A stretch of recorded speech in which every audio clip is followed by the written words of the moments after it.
Stop. Now. It is time. Crisis. Death. You can feel it in your blue soul. Arm yourself with anything you can, unless you have nothing. Because you didn't find your lost gun, then just walk to your death. I can talk you out of it, whatever it is. You're too likable to die. Don't worry.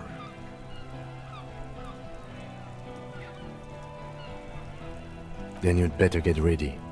Whatever happens, I've got your back.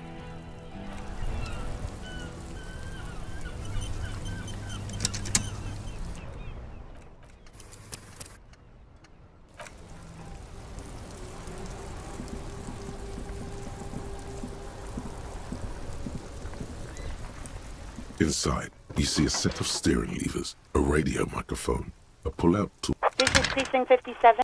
Just a moment. 10-4, come in, officer. Over. 10-4, sir, glad to hear that. I'll write down that there is no need to issue a new one to you then. Over. Feels good to get that off your chest, right? Celebration with beer? 10-4, sir. Well, there's been some talk, sir.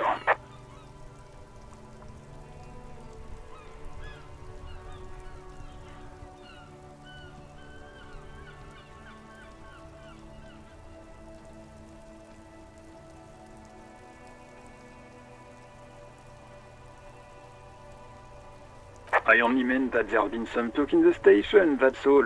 But there's always some talk in the station. You know how officers in Jamrock are. But then again, some of us truly are on the take. It's unfortunate. Over. Roger that.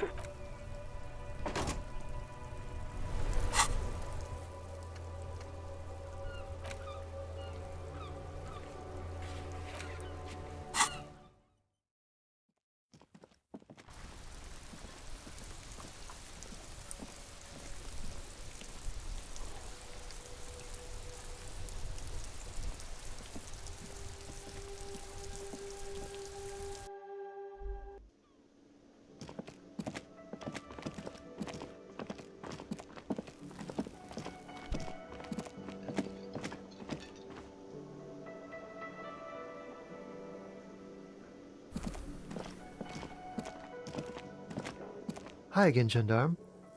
Bye-bye, gendarme.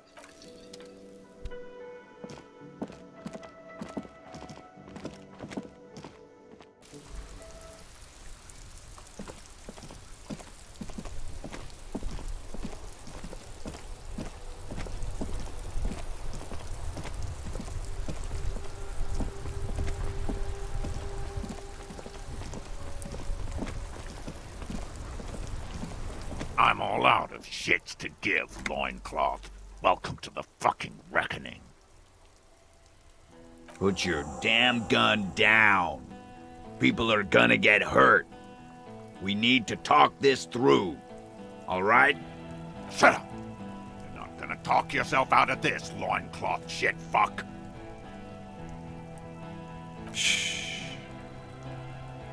This is a misunderstanding. Nothing irreversible has happened yet. You can just return to your unit and forget all about this. The Kypt is merciful, willing to spare us if we just forget about our murdered and humiliated commander. I think we should just kill everyone, Courty. You are all drunk. Come to your senses. You won't gun down 7 people in the middle of the street. This isn't a frontier town or a jungle outpost. Easy, Lizzie. Let me handle it. I know guys like this. I'm sure we can come to a peaceful agreement. Ain't that right, fellas? He is facing overwhelmingly superior firepower, and he knows it. Peaceful.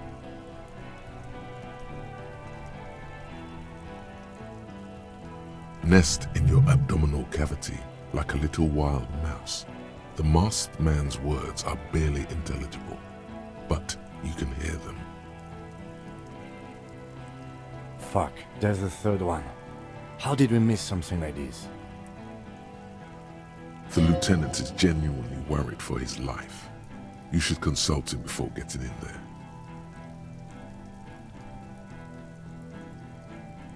My plan is not to get killed, but we have to intervene.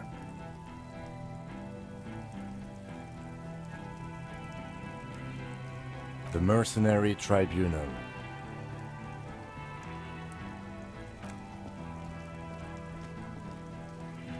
Get lost, comedian. You cops had your chance. Now it's fucking time for some justice. Pig fuck!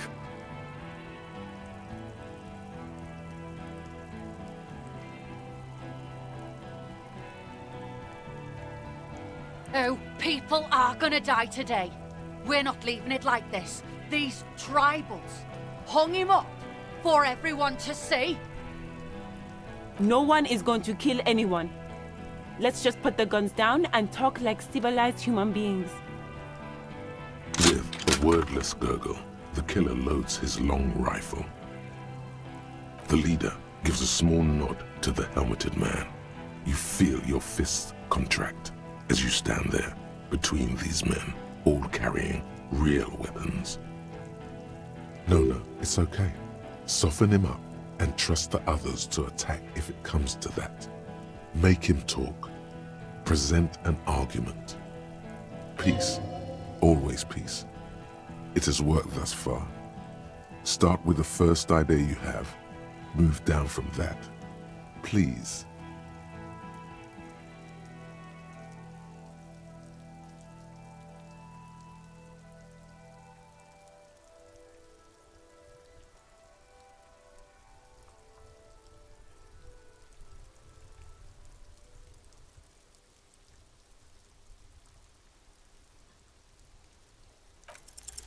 All right, here we go. This is an illegal tribunal. Krenner would never sanction this. Who's the commanding officer?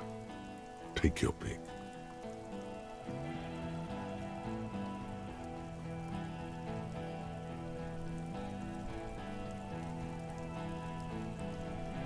I am a Grinnell Major with over 15 years of live combat experience. When my colonel gets hanged by clay monkeys, I lead the platoon on a retaliation strike.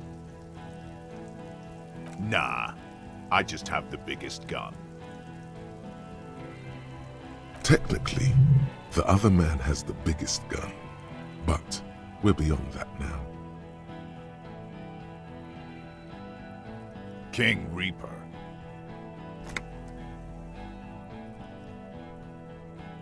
You're right. But you see, I want it to end in bloodshed. Okay, it's not much, but he's thinking about something else, and his hand is off the gun. This did something. Easy now. Tell them these men didn't do it. There's a peaceful way out. Yeah? Who did that?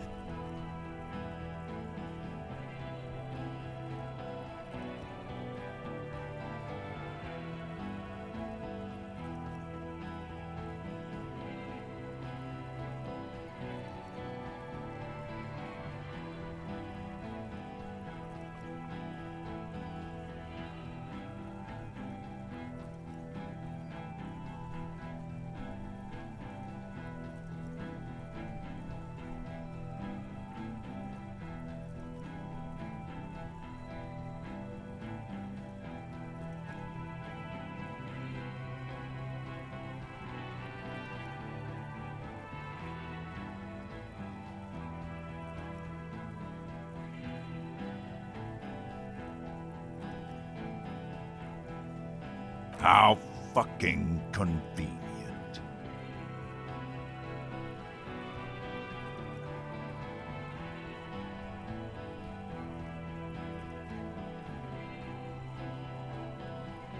You think I'm fucking stupid, cop?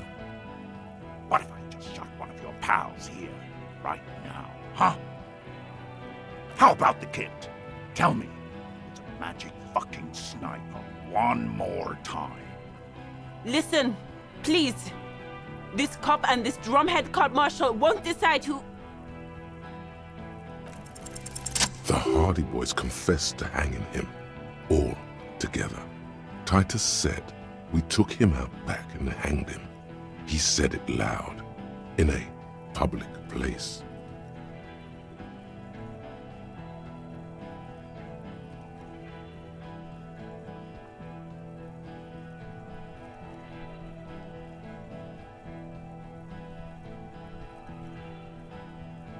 You're lying. DePaul heard it. You heard wrong. She and these men have been helping us find the shooter.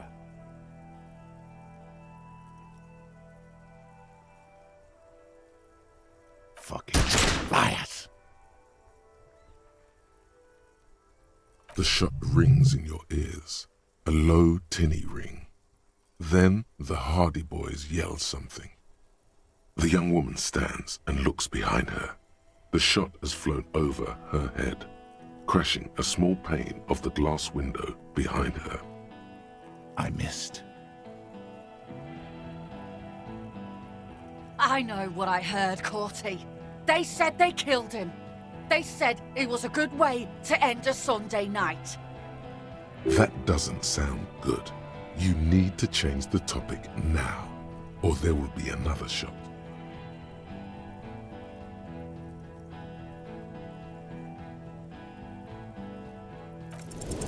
Of course, nothing bad will happen.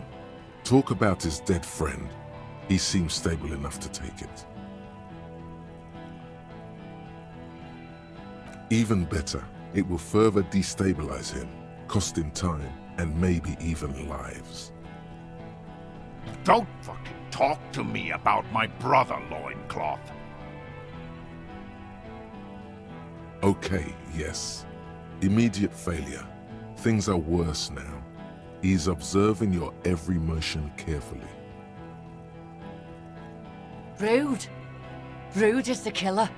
Ruud, the killer, Hohen Cloven. He doesn't talk much. All of you cunts inside out.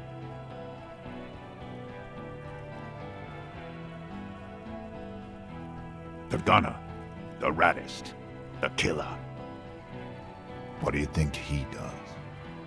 There, on the rim of Owen Cloven's helmet, you count little stick figures. 19, 20, 21. About 50 little stick figures. All of them black, plus 2 little white ones in the end. These men served in Seminine, the native islanders.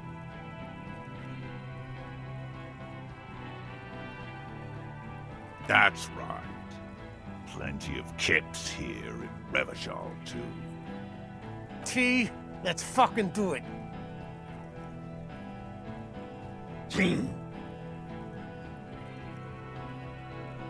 think I care what that company cunt thinks?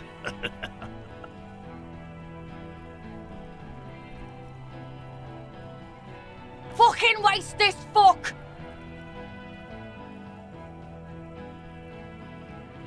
Who the fuck is that? Klaasje, the woman upstairs, where is she? She left! She left! Her room's cleaned out! Right before these assholes showed up! We should have arrested her. You can feel how upset he is with himself. Just for a second. Then the fear takes over and he's back in the moment. Hey, Bushman! Your little cunt isn't gonna help you out of this one! Yes. So what? Nah. I'm clear as day. Fucking government-ordained super soldier. Enough already! What is this? We didn't come here to fucking chat! Interrupt me again and I will execute you on the spot, Lance Corporal. What's that, Loincloth? I can't hear you. Sounds like you got your mouth full of dick. Ruud. Shit, this is it. Tell him anything. Tell him you have more information.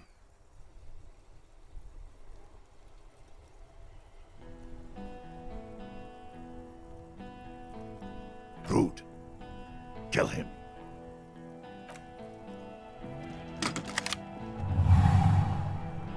The porcelain man raises his rifle and takes aim at you. His hands are steady, and the long barrel of the rifle sways slowly. An Easter AR-FA-7, built for taking out light armored vehicles. It will devastate you. From the corner of your eye, you see the lieutenant raise his pistol and aim it at Ruud. He's trying to find a straight line of sight before the rifleman can take you out. You stare down the barrel of the gun. You see Ruud's mask behind it, his eyes in the slit of the helmet, like a camera lens, focusing on you. Absolute destruction. God, you're so frail. Too frail to think further. Time is running out. The shot rings and you stumble. Something violently tugs at your shoulder, pushing you backwards with incredible force.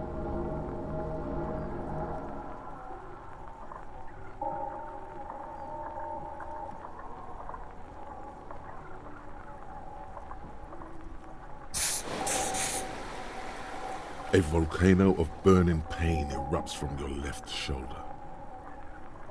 The pain flows over your entire body like an awful shock. A grim knowing rises from within. Half of your body must be gone. God, please. He's aiming for the eye slot in Ruud's helmet. An extremely difficult shot. Then, 2 shots ring at once, and you hear a scream. But you're too hurt to see who got hit. Glenn, dying in a puddle of blood behind you. His mangled torso has 2 gunshot wounds. Blood gushes out of them like red geysers. Oh God, watch out. You see 2 cold eyes looking at you through all the smoke and panic, and a pistol raised, aiming at your chest, point blank. Then the man squeezes the trigger. A look of happiness. His eyes seem unnaturally bright, shining like stars. Something in the fear must distort him somehow. He is evil, and the end. Here it comes. Death.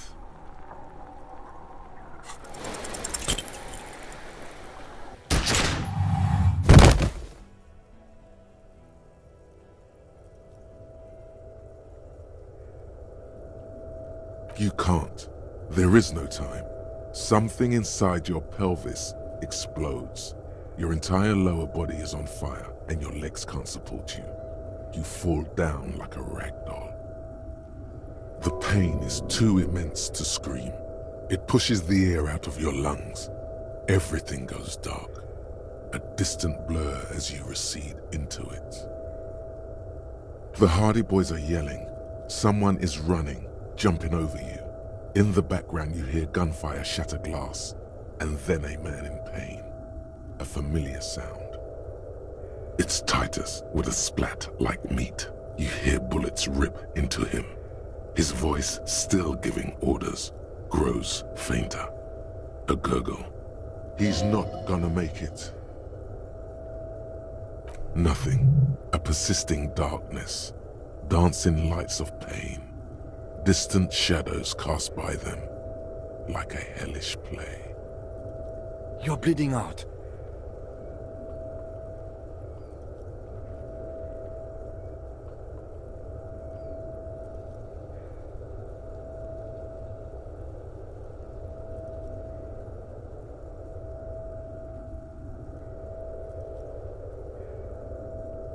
Yes, keep talking.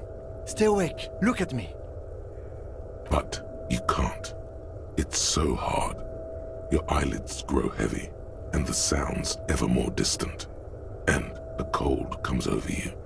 The lieutenant, too, is somewhere far away, almost gone, when suddenly you sense something behind him. A shadow towering. Someone stands there, raising his pistol at him. The lieutenant does not see it. He's pushing down on your wound with both hands. No, you scream. Behind you, from your bloody lips, your eyes are full of fear. There is no room for hesitation. The lieutenant turns around and fires, his body falling on yours in the course of the motion. You hear a roar of pain, a death scream. The sound disappears like someone pressed stop on the tape. The hulking figure, too, is gone. And so is Kim, and the whole world. This is death. One more door, baby. One more door. Brother, you already were a ghost. Up there, screaming along with all of them, scaring each other, haunting each other. It's the living who are ghosts. The dead are silent. They don't rattle windows or write letters in blood. The living do. Leave them behind. Rest. The fight? There is no fight. The fight is over. It was lost 1,000 years ago. You have laid here forever. Keep falling deeper. Take the door. He's not taking it. His body is not taking it. Oh God, no. He's not disintegrating. He's swelling up instead. Over the hours, hurting, moaning in his sleep, and rotting, and being disinfected, and smelling of drugs, and feeling saliva in his mouth, drifting in painkillers, thrashing in his wound sleep. He can't go, not before the case is solved. There is a radio in the distance, a radio of the world, playing sounds. Good morning, Elysium. Soon you will return to the world. Hours turn to days. Soon we will get up again and go through it again. Finally we know what the infernal engine was outside. The clarion call. The engine of a Caprice Kinema. No, it was him. He is the infernal engine. Can't you see? He never stops. He only gets worse.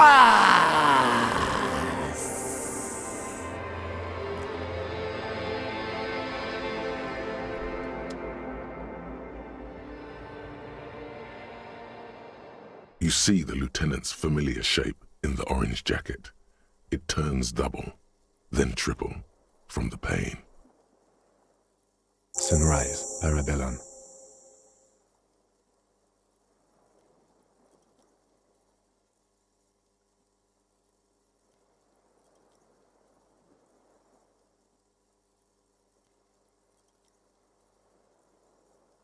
What happened? We tried to take the diplomatic route and hoped they wouldn't attack first. They did. The major gave the command. As retaliation, the rifleman shot you. He hit. With his carabine. I was looking for a clear line of sight. When I found it, I shot and wounded him, while Glenn took a bullet in the spine. It was meant for me. He did not survive. This is not the first person to die in his place. He goes on. Titus, Fat Angus, and Theo charged. Angus and Theo died before they made it to intensive care. Titus died in the hospital yesterday. Alain and the young musician, I forget his name, they are all that's left. Yes. You were bleeding out by then. You warned me. I was able to disarm Cortana before he got the jump on me. Thank you, although... I was not able to kill him, as I should have. Crenel took him. A stray bullet killed the Pole, though. And that's what happened.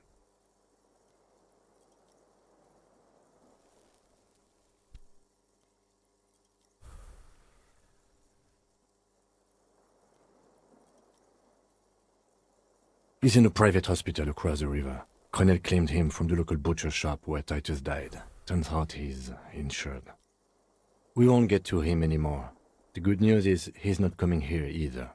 I did some damage. Yes. 5. Glenn, Theo, Shanky, Angus, the fat one. He took a lot of bullets. And Titus. All.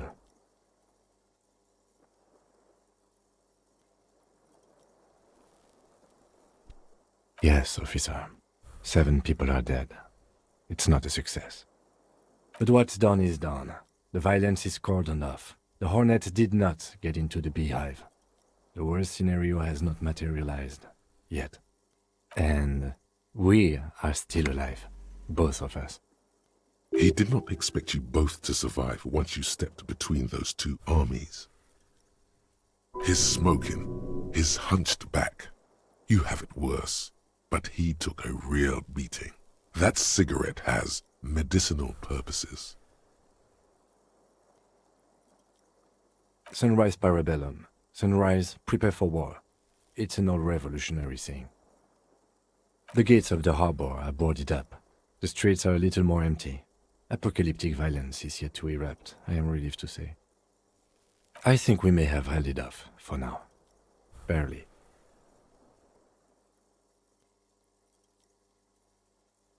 That's right. Ouch, indeed.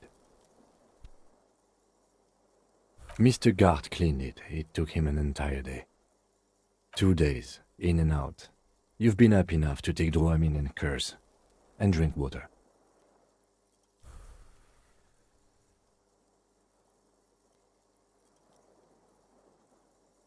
Pretty bad, officer. You've suffered 2 wounds. The first is below your shoulder. The bullet passed through your shoulder blade, luckily missing your lung and heart. The second shot hit you in the thigh, the left quadriceps. No major arteries were nicked, but the bullet had to be removed. Bacterial infection was treated with mercurochrome. We will see. Not very. I have a concussion from the major beating me with the butt of his gun. I tried to not move too much. Things would be worse if you didn't warn me. Thank you. I did not see him coming. Stupid of me. No. A man and a woman sit in the front seat of an armored motor carriage. The woman is driving. The man lights a cigarette. Jean Vicmer is his name. The asphalt vanishes under the wheels of the machine. Ahead, harbor cranes rise to the sky. Back to that shithole, he says. I called your station after the fight. The injury was logged in. They told me they've sent officers to join you on the site.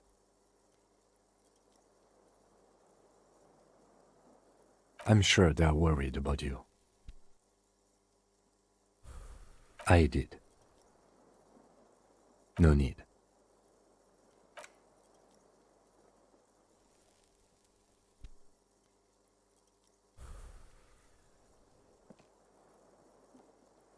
Easy now.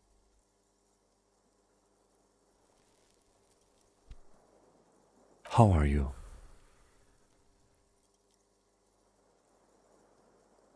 The lieutenant looks at you, teetering on your feet.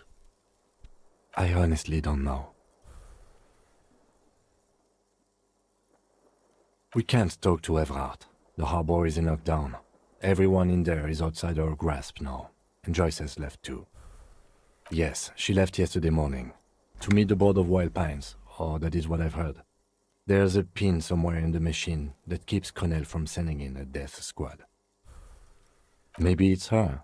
Maybe she kept her hand. Either way, Ruby's gone, and Klaasje too. We really should have arrested her, you know?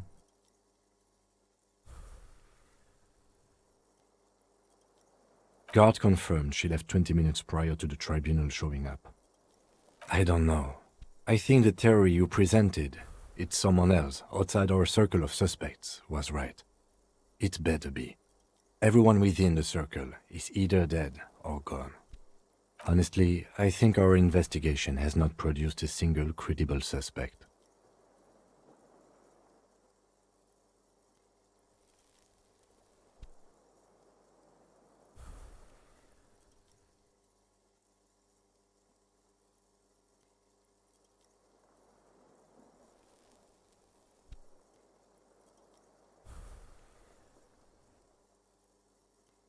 What?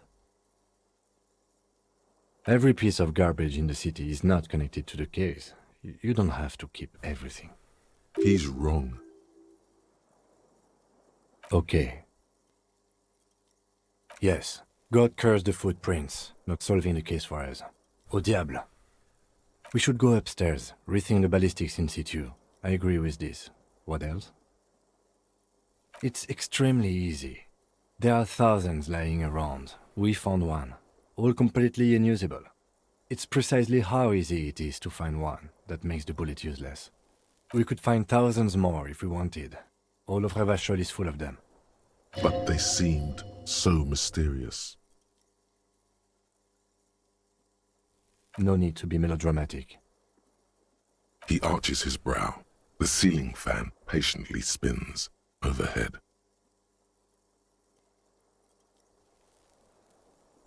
It really is very hard. That concussion must be making him dizzy.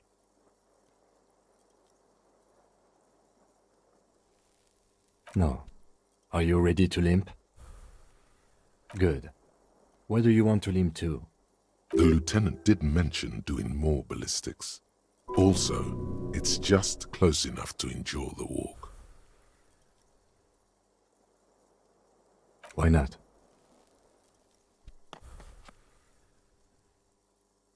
Another look at the window, perhaps? The one he was shot through. I don't know. I can't think of anything better.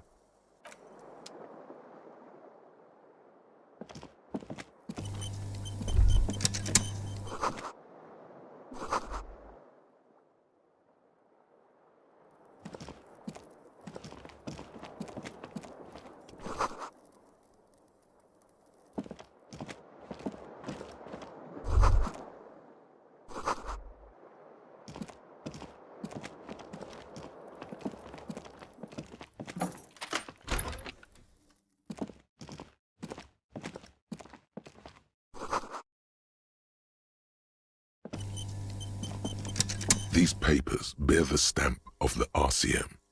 They appear to be fragments of the lieutenant's paperwork, half finished. You make out notes on this and other recent cases. I had Garte open the door to your room. You were running a low bacterial fever the first night.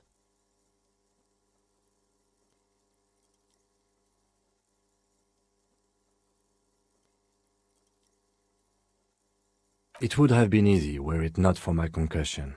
We both got lucky, considering the odds we faced. Let's go?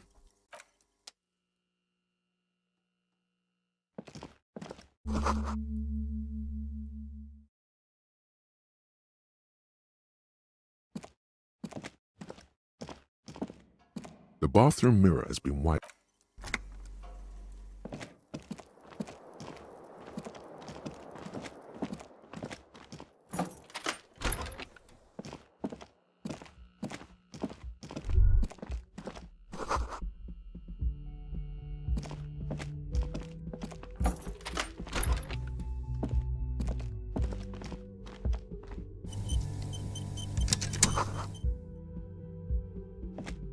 Next to the stack of bills, you see a note, a few lines jotted down in large, uneven handwriting, just as the writer was about to rush out the door.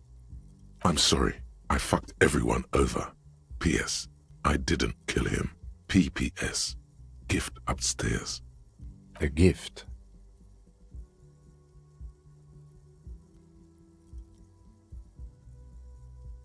I am not drawing my gun, yet. But I don't like gifts.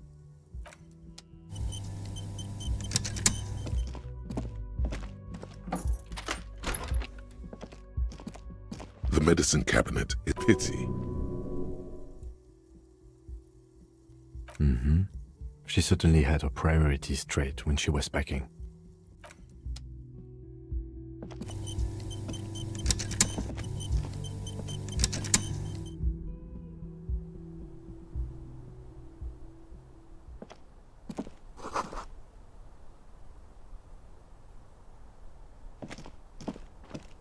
You see the same two neon-lit shapes, a man and a woman, only now a red thread bisects the room, pointing from the antenna outside to the cupboard on the wall.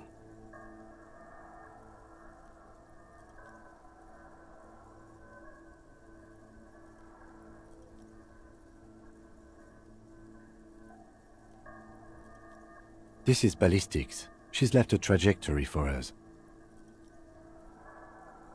A ray of backward motion explodes from the man's mouth, through the window to the roof outside, widening into a radius. A prime.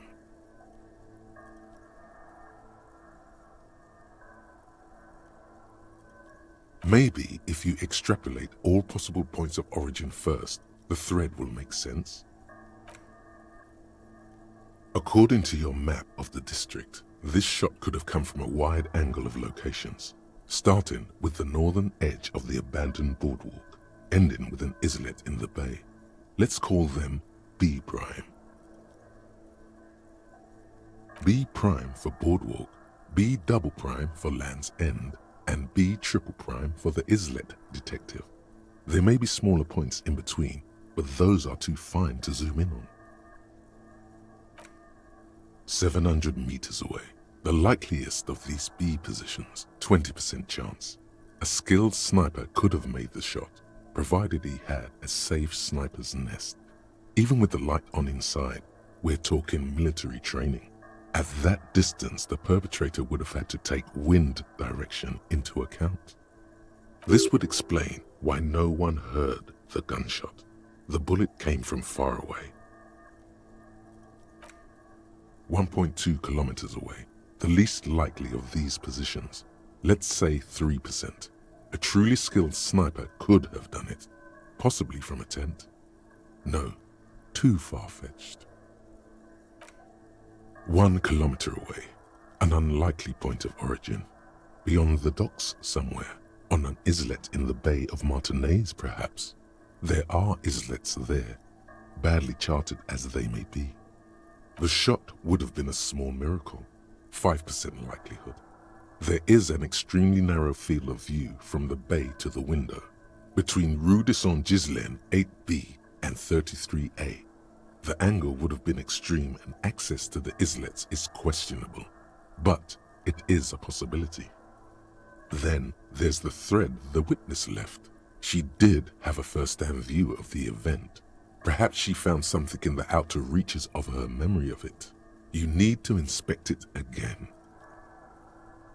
It suggests the bullet came from the extreme upper quadrant of possible angles, from a point beyond the roof. B triple prime, the island in the bay.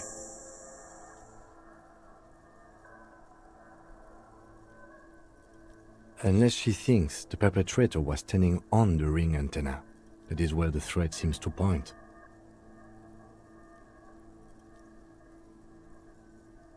So it is. For a second he seems tired. I just haven't gotten a lot of sleep these past few days. He doesn't really believe this will yield anything.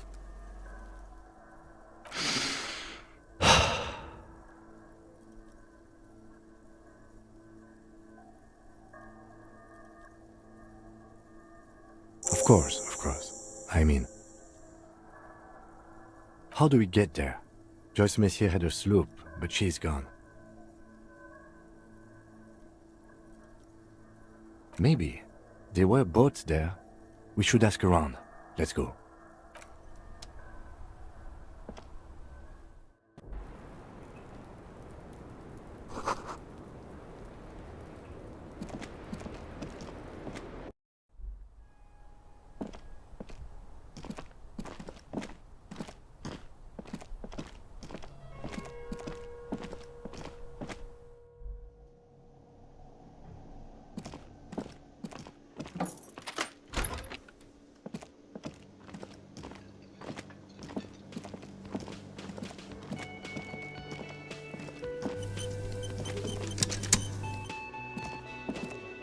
Oh, you're up. It's good to see you back on your feet. Did you like your room? I cleaned it for you. You're welcome. I thought it would be nice for you to wake up in a clean place after you, let's be fair, defended this establishment and its clientele from gunfire. Defended may be putting it a bit generously, though. I had a great view of you doing nothing to stop those psychopaths. Then I crawled inside. bullets started flying. Anyway, I wish you a quick recovery. Also, you and your partner are staying here free now. This establishment supports cops. The stay is free, the drinks are not. It just felt I needed to specify that. Oh, you know, people don't tend to stick around after shootouts. Turns out they're not good for business.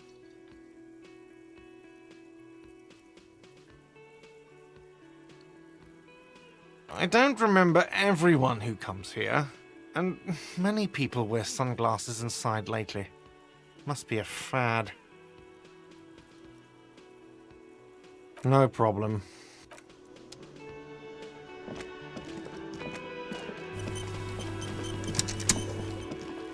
Hi again, gendarme. Bye-bye, gendarme.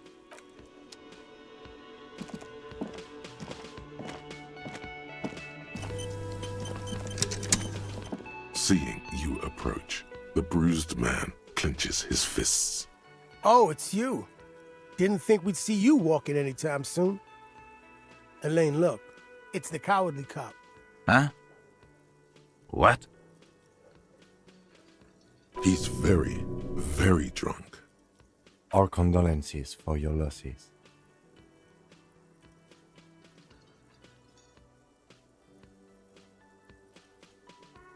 Damn songbird of misery, that one.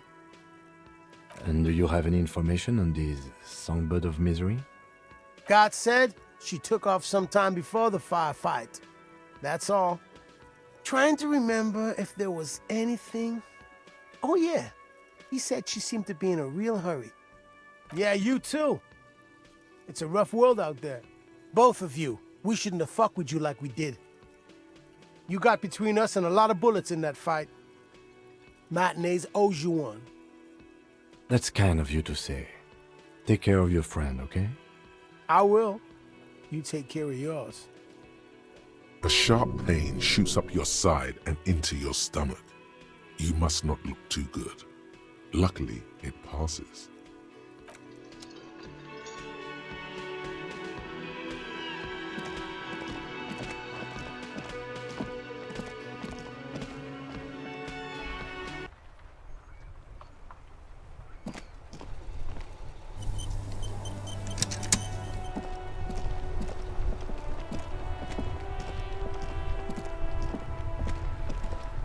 The graffito has been painted over the traces of the fight that took place here.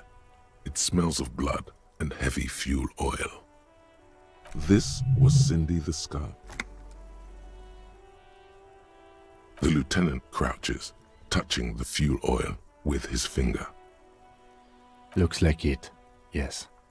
This is still fresh. It wasn't here yesterday. And blood. Some of it is even yours. Heavy fuel oil.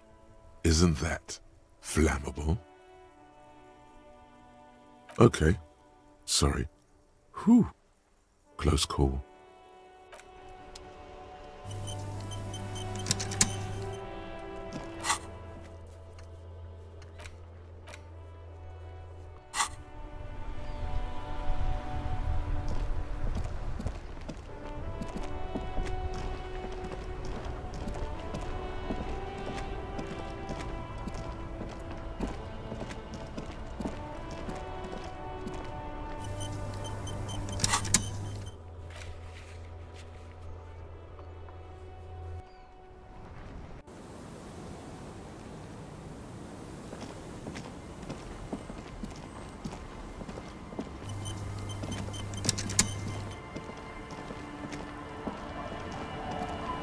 Officer, what happened?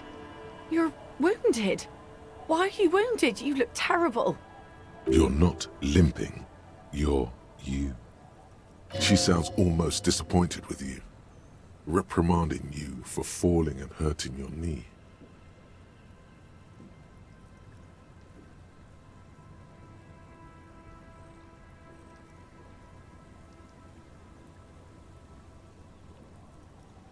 Is this from the shooting in town? We heard gunshots. Not that we don't hear gunshots all the time, but they were closer than usual.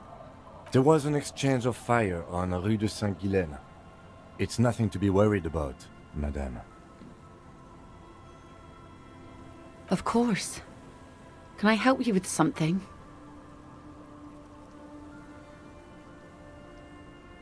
That won't be a problem. It's wind still and the tar just dried. We've got 2 days of relative sunshine ahead.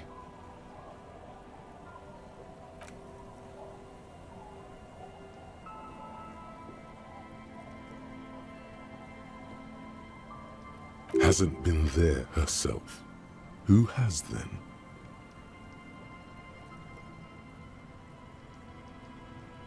My husband used to drink there. Him and his drinking buddies. Always seemed like a bad place to drink to me. People died there during the landing, you know. My mother told me. This must be one of the many fortifications that was used in the dying days of the revolution against coalition forces before they took this city. The kids sometimes go there too. I know they do, on rafts. I tell them not to, but they bring back old bullet casings and such. The twins. God forbid they bring the girl along on some rickety barge. Can we maybe ask your twins about that place before we go? Would that be alright? Be my guest. They've a strange way of talking. See if you can get anything useful out of them. I seldom do. Well, most of it's sunken. Underwater. That means concrete underwater. Cut your boat if you're not careful. Be sure to enter from the south side. Water's deep there. Aye, aye, Captain.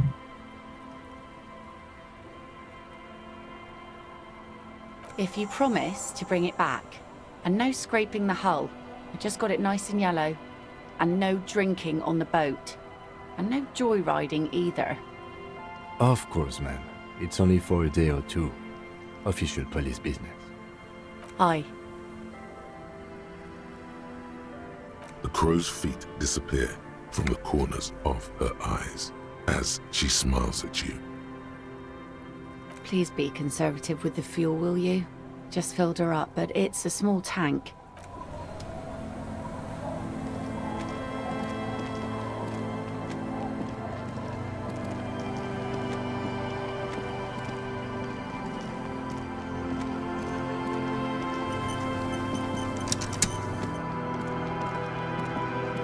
The scruffy-haired little boy kicks a stone while the other watches him do it. On that island? That's, nothing. It's just a seafort and some plants. You can take a raft there. It's great. And we make a fire. We make a fire. Mm-hmm. Gather the sticks for the fire. And bullets. Or not real bullets, empty bullets. Bullet shells. There are a lot of them left over from the war, but this could be important. There are lights. The fire guy comes and asks us to put the fire out. They must mean a human being on that island, but it's cut off. No. Yes. Let's go with yes. Because he asks to put the fire out. I don't know. He doesn't like it. He don't like people to be there. You shouldn't go. Yes.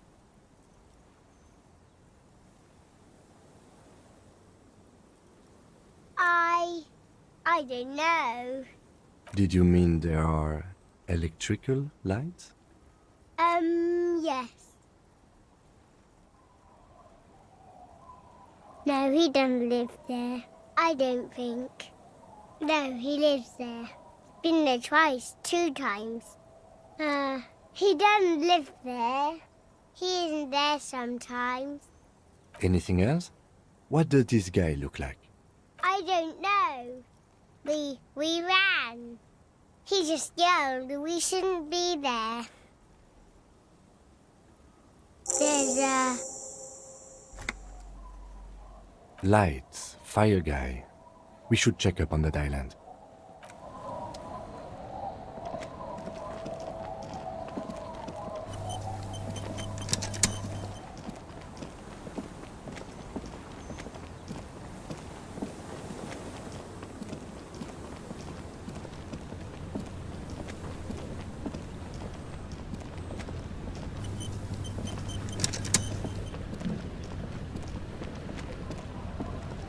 A skiff with a small steering engine in the back floats on the calm mirror of the sea. Its 2 seats are empty. The boat's belly is a shiny yellow color, industrial paint over fresh tar. You see it reflect off the water, along with the factory number, A72. SRV made. This machine represents humanitarian aid from a workers' state on the Samaran Isola. The ROO logo on the engine gives it away. That and a white 5-pointed star. Once you get in, that's it. One pull of the starter handle, and you're off into the bay.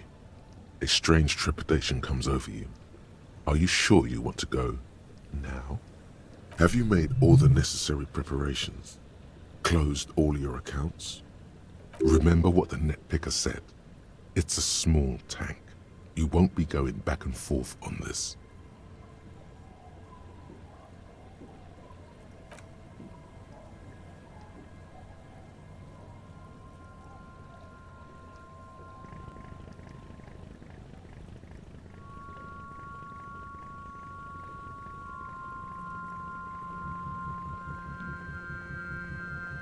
Want to be free.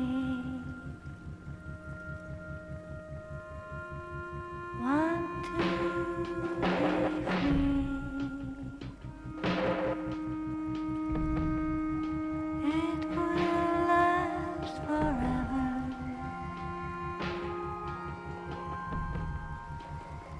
Eternally.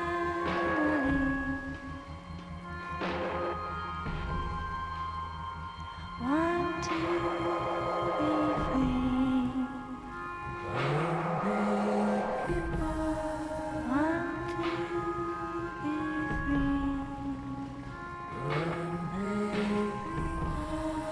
It will last forever.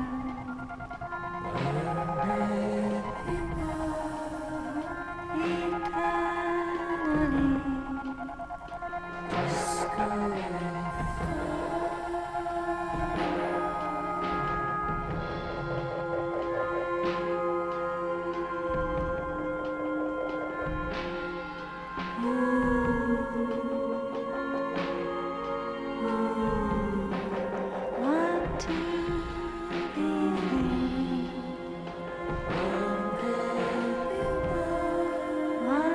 be free. It will last forever.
The boat comes to a slow stop. The lieutenant turns the engine off. Then there's silence. In the silence, a sputter of wings. A flock of quails takes off in the distance. Let's go.